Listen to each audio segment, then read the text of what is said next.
वक्रतुंड महाकाय सूर्यकोटि समप्रभ निर्विघ्नं कुरु मे देव सर्वकार्येषु सर्वदा। गुरुर्ब्रह्मा गुरुर्विष्णु गुरुर्देवो महेश्वरा गुरुः साक्षात् परब्रह्म तस्मै श्री गुरवे नमः। या कुन्देन्दुतुषारहारधवला या शुभ्रवस्त्रावृता या वीणावरदण्डमण्डितकरा या श्वेतपद्मासना या ब्रह्माच्युतशङ्कर प्रभृतिभिः देवैः सदा वन्दिता सा मां पातु सरस्वती भगवती निःशेषजाड्यापहा।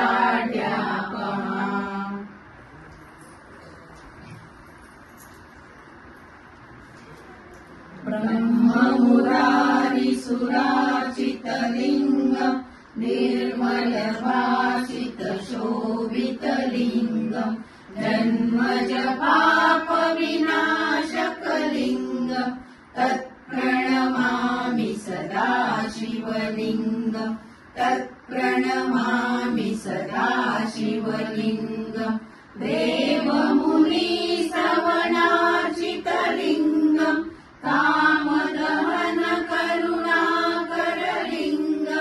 रावणदर्पविनाशकलिङ्गम् तत्प्रणमामि सदा शिवलिङ्गम् तत्प्रणमामि सदा शिवलिङ्गम् सर्वसुगन्धसुलेपितलिङ्गम् बुद्धिविवर्धनकारणलिङ्गम् सिद्धसुरासुरवन्दितलिङ्गम् तत्प्रणमामि सदा शिवलिङ्गम् तत्प्रणमामि सदा शिवलिङ्गम् कनकमहामणिभूषितलिङ्गम् फणिपतिवेष्टितशोभितलिङ्गम् दक्षसुयज्ञविनाशकलिङ्गम् तत्प्रणमामि सदा शिवलिङ्गम् तत्प्रणमामि सदा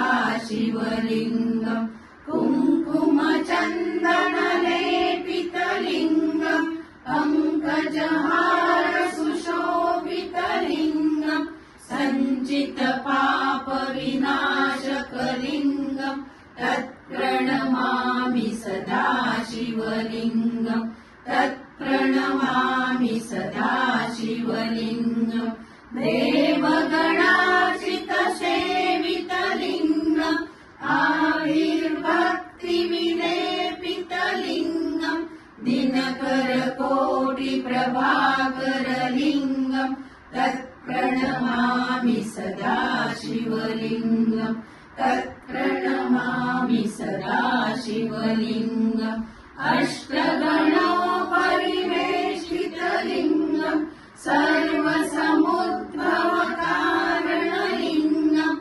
अष्टदरिद्रविनाशकलिङ्गम् तत्प्रणमामि सदा शिवलिङ्गम् तत्प्रणमामि सदा शिवलिङ्गम् सुरवरसुरगुरुपूजितलिङ्गम् सुरवणपुष्पसदार्चितलिङ्गम् परमपदम् परमामृतलिङ्गम् तत्प्रणमामि सदा शिवलिङ्गम् तत्प्रणमामि सदा शिवलिङ्गम् तत्प्रणमामि सदा शिवलिङ्गम्।